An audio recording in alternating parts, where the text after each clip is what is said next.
I think there's a lot of people in our generation who are looking to pop culture for what is morally acceptable because they were raised without religion. And there's kind of a populism of, well, if it's on my TV and in my radio, this must be what everyone thinks is okay right now, right? That cultural zeitgeist. If they're getting their morality from pop culture, it's being reaffirmed.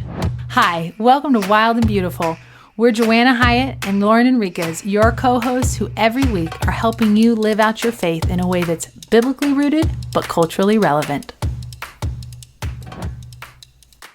At the time of this filming, recording, it is snowing outside.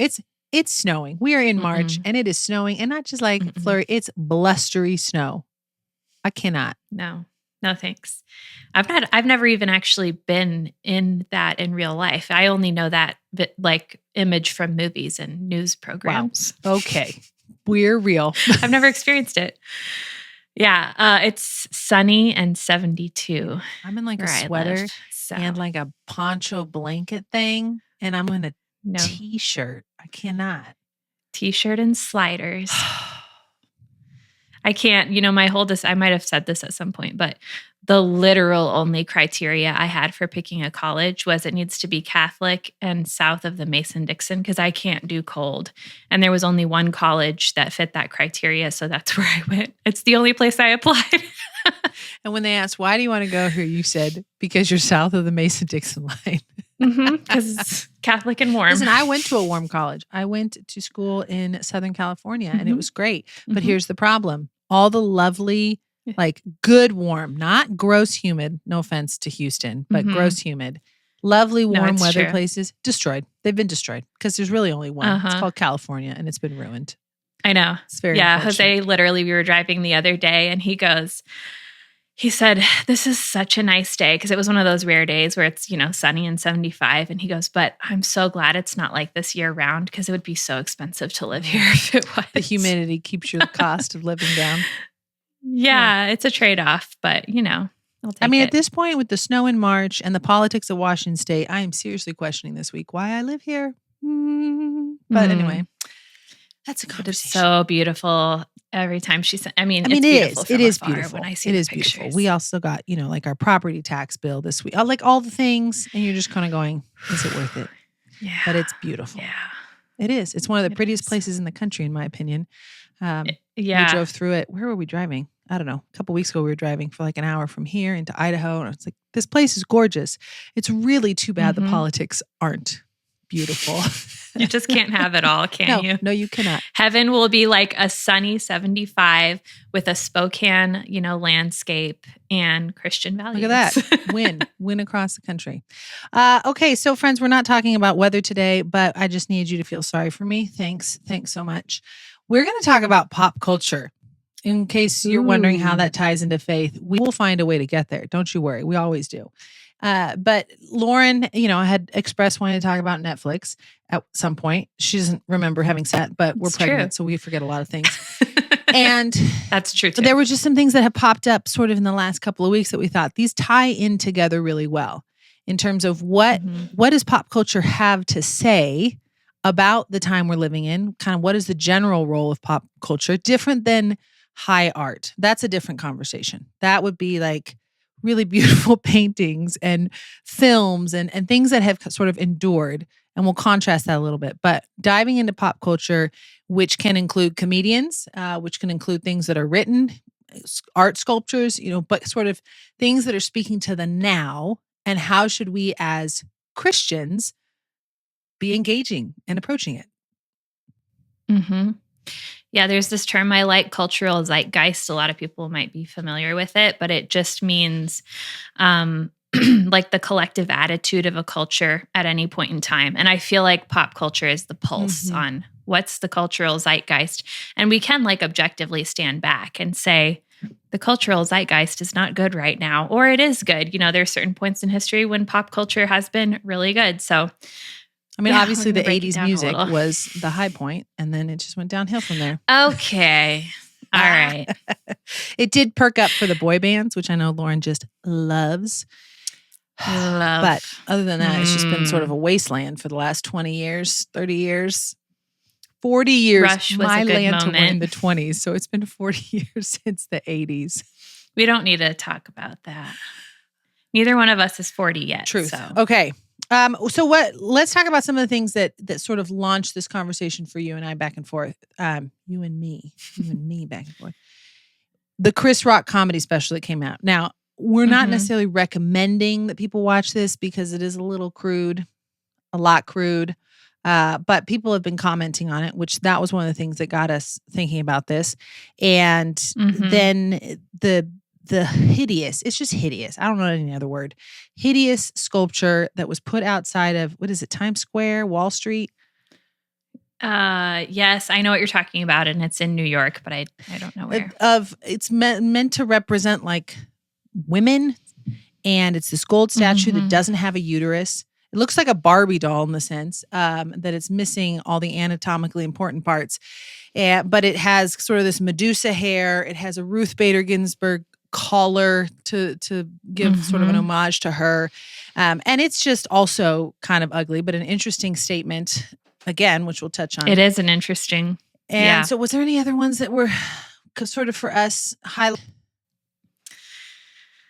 Well, I felt like it'd be good to talk about beauty in general on the heels of our modesty episode, just so people don't think that, we're advocating that they put a potato sack on and cover their face in soot and walk around Unless that you way. live where it's snowing and then you do have to wear a blanket all day. I'm so sorry for you. Me. Us. I'm sorry for you too. Thank you. At least it's beautiful. Okay, so let's take the statue first, because that actually came like a month or so ago, and we just sort of let that one go. But as we like to talk about things when they kind of cluster together, and we can give you a better sense of what's happening here right now. Oh, and then there was a special that came out on Netflix called 13th, talking about the 13th Amendment. So those three things together, yes, which for me said, okay, we need to have a conversation that's bigger than the actual pieces of pop culture and is looking more at sort of the sum of pop culture. What's it telling us right now? So that statue, let's take the statue first. Where do you start? Well, you said it has no uterus. So, and the capacity for motherhood, we're always talking about this, is literally what makes you a woman. So taking the uterus, the procreative organ, out of a woman, you're not really left with a woman anymore. And I think that's the point. And I'm not really qualified to comment on this cultural Marxism, but I think that the main thrust of cultural Marxism is that you question and tear down everything that is normal and widely accepted and longstanding and traditional. And the statue seems to be a really good example of that. Of, okay, you guys are all saying the definition of a woman is someone with the capacity for motherhood. So let us define this woman as a creature with no uterus. Well, aside that, how can you deal with they that? They can't define a woman. That's the interesting thing about Matt Walsh's documentary, What is a Woman? Good point. That threw people into such conniptions was the simple question of please define what is a woman. Babylon Bee had a nice little spoof video where it was a kid at a spelling bee, and our kids just completed a spelling bee. And it's totally normal, by the way, when you are given a word, to ask for them to repeat it and then to say, could you please give the definition, right? Because there's different versions. And so, of course, Babylon Bee, in their spoof, the kid gets a word, he spells it, then he gets given woman. He says, could you please define it? And they can't. And it highlights just sort of the ridiculousness of we can't actually define what this most basic, seemingly basic word is. And yet what we'll put up there is a woman that is devoid of one of the main things that sets apart a woman. Now, whether or not you ever have children, whether or not you're able to have children, it's like you said, the capacity to have children that defines us. And again, on a very basic DNA level, that our DNA is different than those who are male, who are men. And yet for this sculpture to essentially be encapsulating not only that abortion was meant and is meant to make us like men and that it rips away that procreative capability, but then the push for transgender surgeries is meant to turn women into men. Like, it wasn't enough to try to make us like men. Now we're going to try to be men. Frustrating. And I think people are getting to the point where they don't want it anymore. I hope. I mean, you're seeing a backlash in this Europe can't go on with the gender surgeries and the clinics. You're seeing, what was it, Mississippi, Tennessee passed legislation banning. Finally starting to say like, no, you cannot play on a women's sports team. No, you cannot cut up your child's body, because that's essentially what's happening is a parent is allowing or pushing a child to do this. Yeah. That's very sad. And I think we've been trained not to call out people's, it's the whole attitude is like, you do what makes you happy. I'm just going to be over here in this is the problem with libertarianism, which we should do a episode on sometime. But there is coming a point when I think there's going to be wider cultural acceptance of saying to a parent, what you're doing is child abuse. What you're doing is wrong. This isn't good for this kid, and that matters to us as a broader society. Landon Starbuck had a great article where she did sort of an in-depth undercover investigation. She went into this massive Facebook group, and it's moms whose children are gender fluid, who have transitioned physically, who are in the process of transitioning. And she just exposes the conversations in there. And it is both stunning and heartbreaking. And I guess the third would be enraging to see this attitude that so many of these women have around these really young, vulnerable children, especially when we know that the majority of kids who struggle with gender dysphoria will grow out of it. If you just leave them alone, they're going to grow out of it. And yet these moms are aggressively pushing for kids to have hormone therapy, for kids to get double mastectomies. I mean, it's just stunning to watch this and think that they've somehow rationalized this. What are some of the trends? I haven't heard about this. What are the trends in those conversations? I've always theorized that, I had a bunch of boys, you had a bunch of girls. I've always theorized that there's maybe a disproportionate number of moms in these groups that want a child of the opposite sex, but I have no idea if that's just looking true. at those conversations, what stood out to me was how many of those moms themselves said, I'm LGBTQ.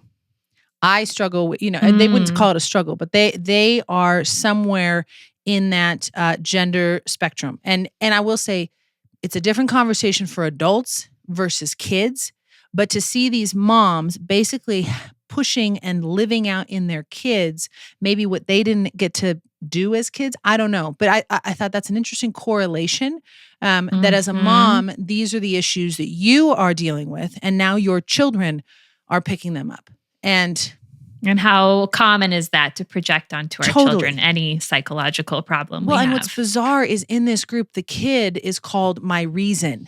So all these moms talk about my reason. And I think, wow, that's a lot of pressure on a child. Like, you are my reason for, it's essentially become a religion. This idea of gender sexuality as encompassed in this statue has become its own religion. There is something to worship.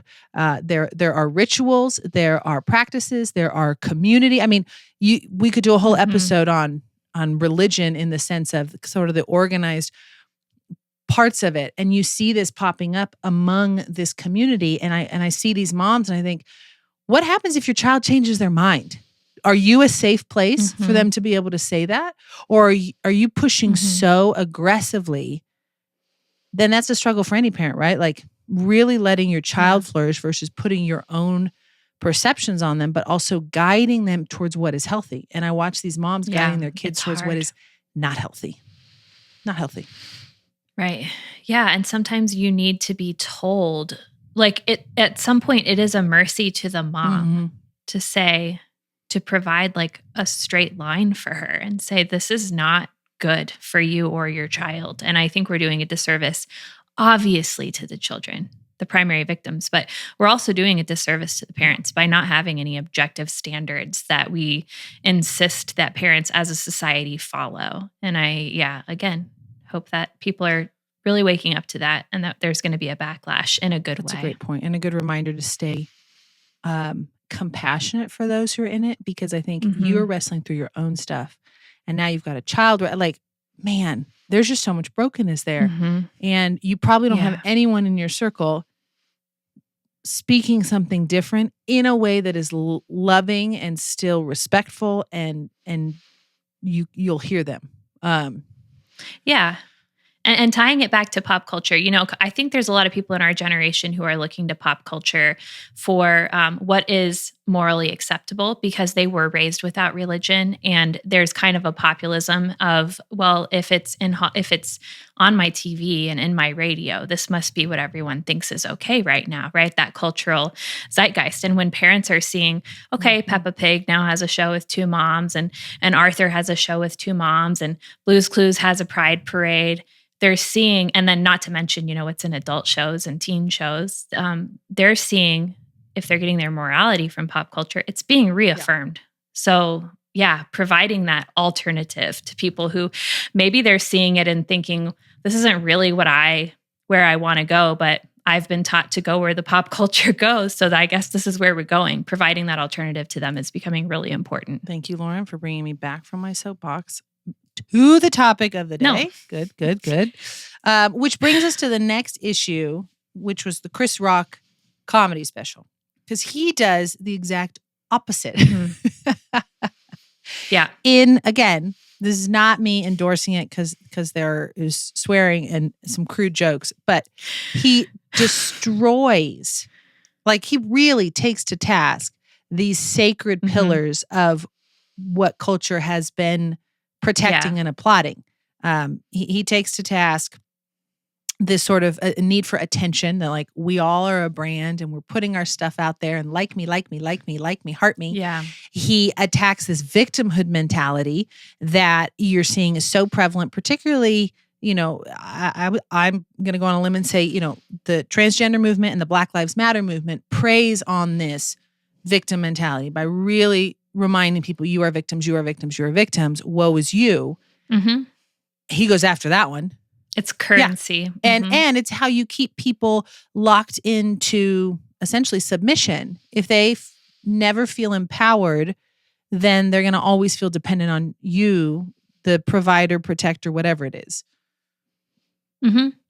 It was, he had so much credibility to make some of the points that he made after the debacle with Will Smith at the slap heard around the world, Oscars, whatever award show that was, where Will Smith came on stage and slapped Rock in the face because he made a really funny comment about Will Smith's wife.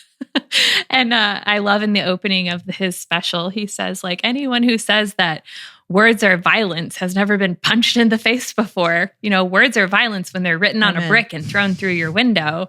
And I thought, he really opened with like, I actually have credibility to talk about this because a words are violence issue dominated my life for the last year or two.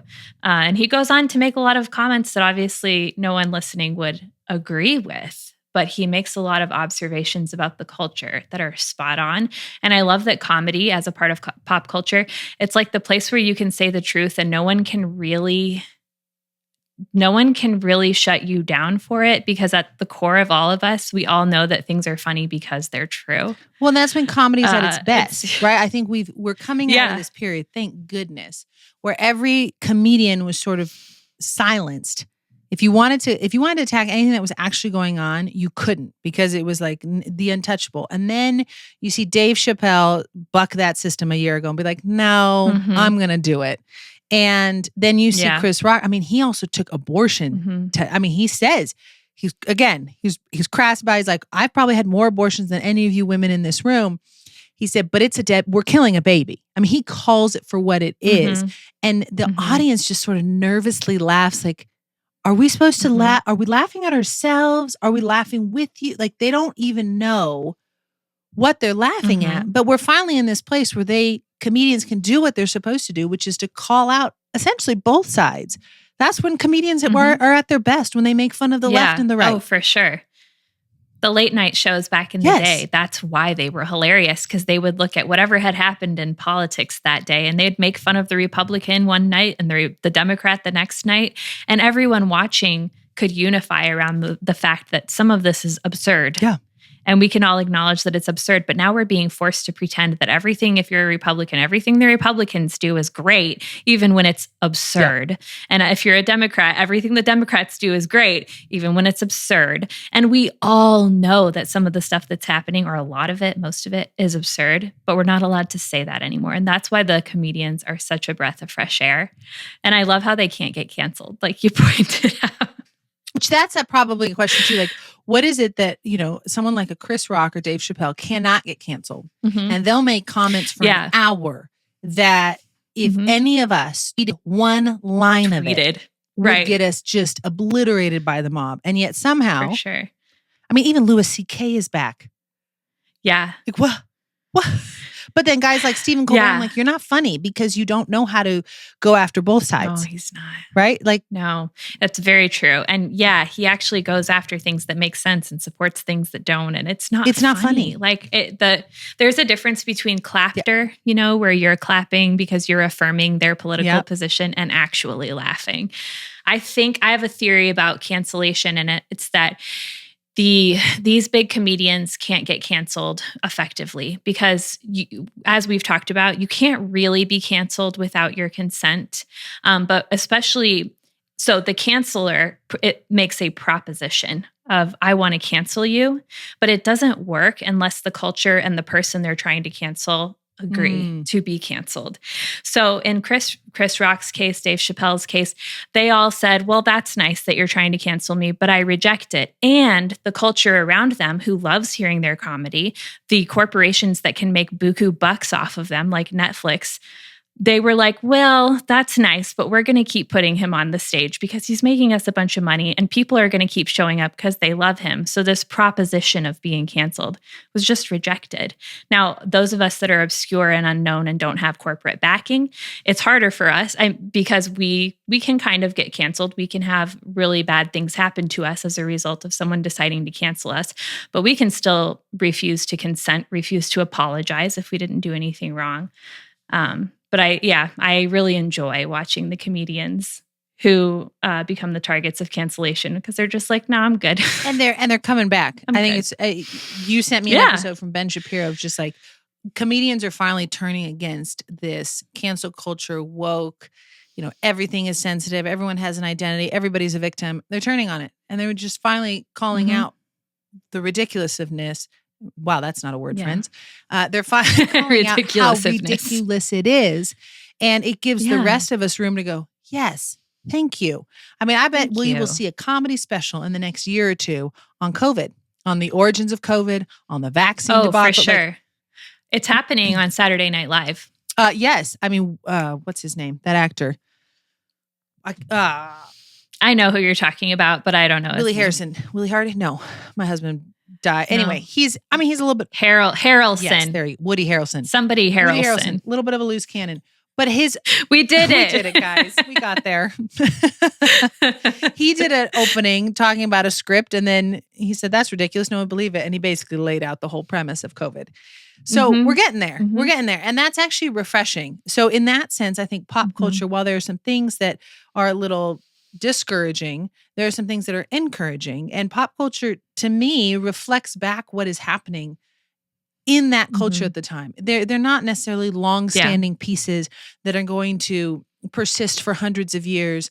They're not going to be the things that necessarily our children and children's children pull back out and say, this is a classic that represents the time. Now, it represents our time, which that's an interesting statement. Like, we're an angry, divided, entitled time. But there is reason to hope, actually, oddly, in what we're seeing in pop culture. Speaking of Netflix, the third piece was this special on the 13th Amendment. Yeah, I haven't watched it, but I've seen it, promoted for Black History Month last month. One of my brothers watched it and was pushing it for the rest of us to watch. I haven't gotten into it yet, but my parents did. And so I was chatting about it with my dad this week. And it's looking at how, basically the premise is how the 13th Amendment has actually allowed and led to increased incarceration of African Americans. The sort of basis is, the 13th Amendment says that no one can be held as a slave unless they've committed a crime. And so then the premise of the show is that, so then there was this effort to incarcerate Black people as a means of essentially modern day slavery. And that the reason we're seeing increased incarceration is because of this concerted effort to subjugate Black people. That's the premise of the show, essentially. And you have a whole bunch of experts, both, all different races, all different kind of backgrounds in terms of expertise. And, in watching, it's interesting because what was pointed out is, one, how much they dwell in the 60s. Right? Like, we've moved on from the 60s, friends. We have moved on. That was quite a while ago. We have improved. We have improved from the 60s even. And yes, we still have instances that are horrific, but we have improved from the 60s. The Civil Rights Act was signed, and there's been a concerted effort to move forward from that. But then also, curiously lacking are questions around like, well, could it be other things besides the 13th Amendment? Like lack of fathers in the home in the African American community. Why is that? When they were predominantly really family-focused communities, what has happened that now fathers are being ripped out? What has happened that, I believe there's still oppression, but when I look at the oppression, I think it's a system that is telling Blacks in this country, you are victims, you are incapable of advancing, you need somebody to pay back for what happened to your ancestors, not you so much. You need the government. Like, yes, but that's oppression because that's a mindset that entraps people from being able to ever move forward. Again, victim mentality that Chris Rock was making fun of. It's ironic that they would omit that if they did too, because it was white people. I know classifying people by their race, but it was white people who created the programs that caused a lot of the root cultural problems in the Black community that have led to, well, the hypothesis is that fatherlessness, poverty, etc., have led to a lot of the incarceration that we see now. And it's sad they would exclude a discussion of fatherlessness because there's really good psychological data on the effect of fatherlessness on a young man. Well, and failing to point out that, listen, just because Lyndon B. Johnson signed the Civil Rights Act doesn't mean he was actually great on race. He was not. And Democrats for actually a long time have been they were the party that tried to protect slavery. They have been the party that has been on the wrong side of history, if you will, when it came to this issue. It's been Republicans traditionally. And, nowadays I think Republican, Democrat doesn't mean a whole lot. But again, so the bigger thing here was that it was interesting to have one of my brothers who watched it trying to tell us, like, they make really good points, all this stuff.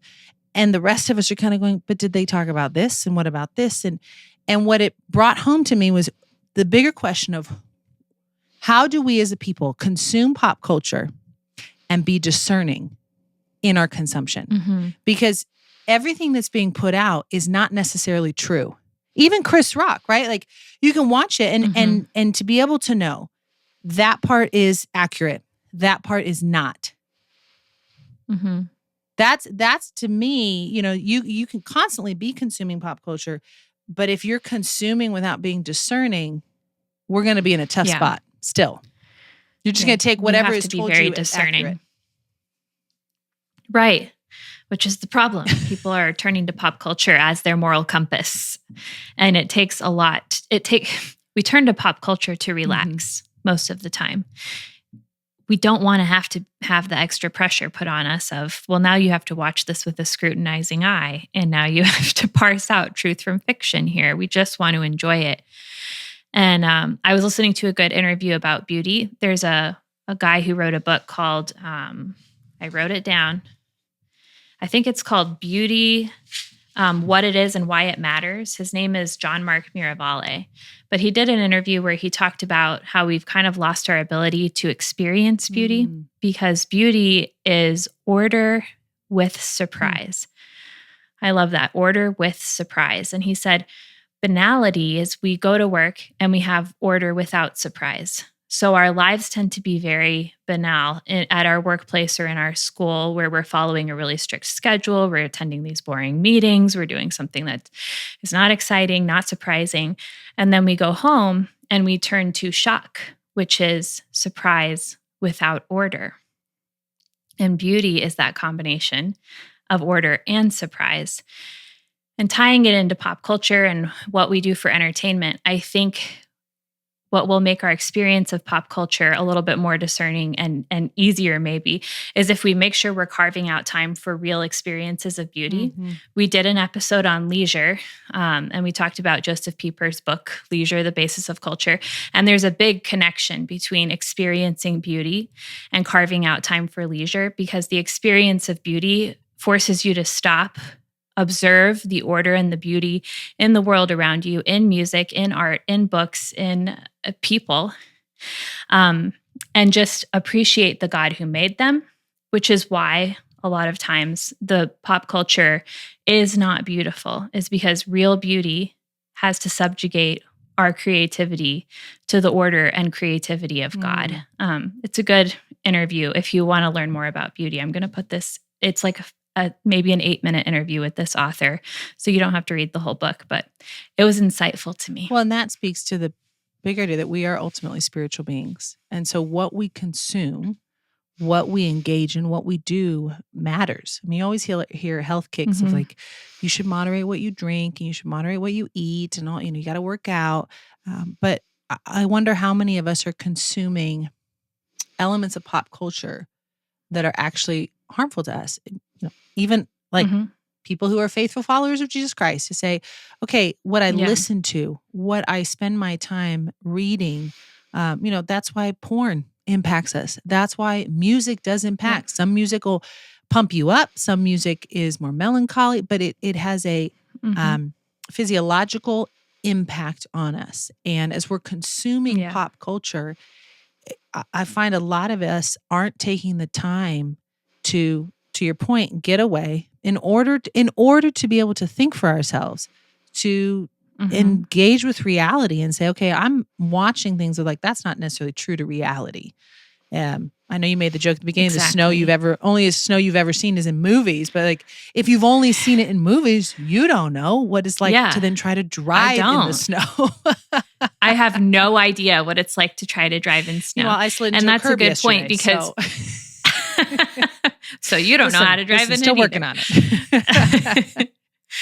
But if we're carving out that time to experience beauty, we're going to attune our senses better to when we're consuming pop culture. And I think we're going to become less attracted to things that are just shocking or fetishistic or banal. And we're going to be able to seek out beauty where it does exist in pop culture, because there are artists and creators out there who are making great content. But I even find this in myself, I would rather scroll through reels than put on a classically good movie. And that's convicting to myself of I developed a proclivity in myself to prefer this shock content or banal content to something that's really a good piece of art. How many of us have the attention span to pick up a classic work of literature? Because I read tons of great literature in high school before smartphones were around. And it was good. It was literature that formed me. And now I'm man, I have less attention span as a 35-year-old than I did as a 15-year-old. What happened in that 20-year span? Right. Well, and that's why it's convicting. I can't knock my brother totally. He's in his mid-20s.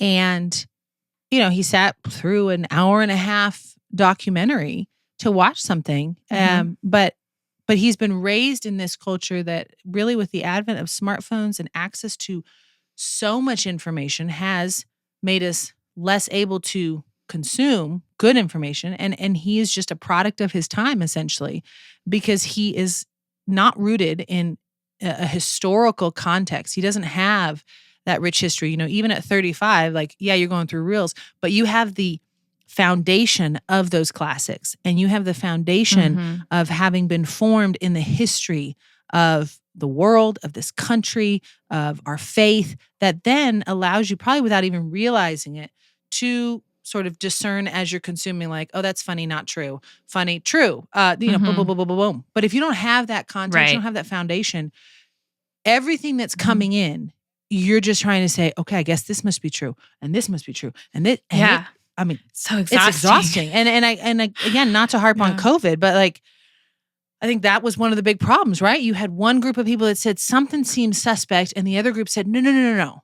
The experts are telling us this. And now things are coming out that are causing the whole thing to be thrown into question. And some people are saying, see, we were right. And other people are going, how do we know who to trust anymore? And it's problematic on so many levels. And so working to create that historical cultural context in each of us so that as we consume pop culture, we do so with wisdom and discernment.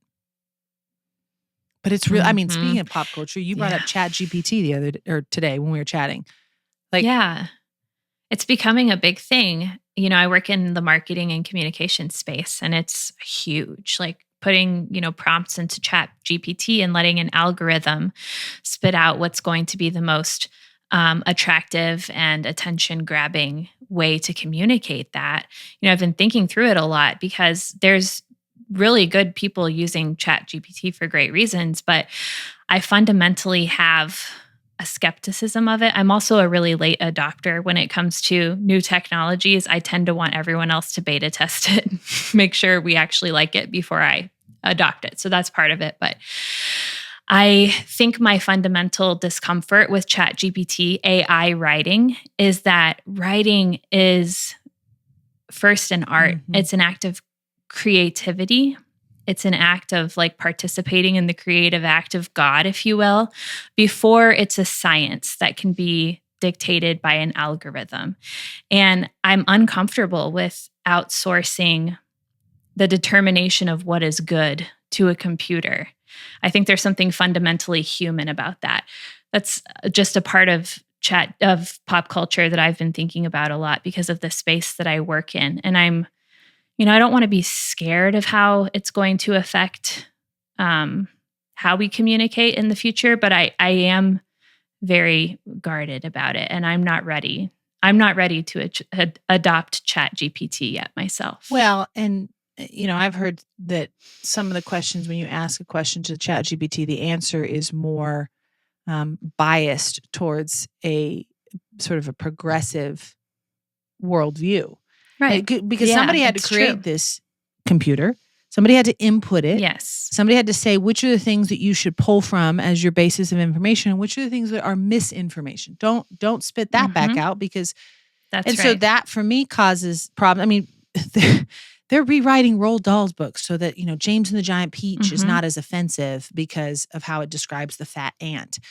And things like that I think, well, then what are our kids supposed to grow up in? They're going to grow up in a world where good literature has been rewritten. It won't be considered good literature anymore. And it'll why? Just be not to make it more accurate. Right, to make it more palatable.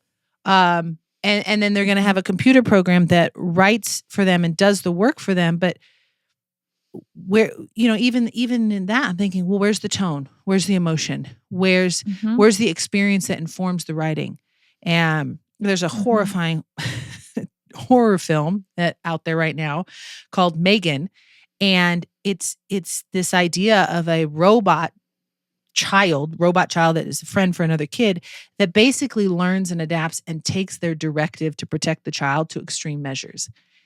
And I think of that with computers, like they can adapt, they can learn. But can a computer learn empathy and compassion and the nuance of justice? How do you teach a computer justice during the Holocaust versus sort of a foundational understanding of what is wrong and right? And just these concepts that are actually distinctly human because we have a soul and that soul guides us whether we like it or not. It just so much. Yeah, there's so much. Rambling over here. I could see ChatGPT being a tool, AI writing. It's going to be a tool. I don't think it's going away. No, it's something that we need to subjugate to serve us and recognize where the boundary is between human creativity, order, truth, beauty, and what a computer can do for us and what it can't. And that's where I worry that the line is going to get blurred, that it's not going to be a tool. It's going to become more than it will be healthy for it to be for us. Well, and from pop culture to great art, the best of it takes work. It takes time to create. I mean, even Chris Rock, like he took a year to decide to respond to the slap heard around the world. And I'm sure it took a lot of work, and it took processing from his own, and you hear it and you're like, the man's mad. The man's pretty angry. But good art, whether it's writing, it's pictures, it's comedy, it's not created usually quickly. It takes some struggle. It takes a tapping into your own vulnerabilities and your weaknesses, and putting that out for the world that draws people in to want to engage with it. Yeah. And it's not just the audience that the art is meant for. It's also meant for the artist, because you learn something about yourself and you go places you didn't know you could go when you're writing or creating. And maybe no one's ever going to see your poem, but maybe writing that poem is going to be an act of healing or creativity for you that forms you in some way. And you just lose that when you outsource it. But yeah, that's a good point. Okay, friends. What do you think about pop culture? Love it? Hate it? Think we've overanalyzed it? Write us at wildandbeautifulpodcast@gmail.com. You can connect with us at my website as well. We'll put that in the show notes. And as always, please rate this, share this,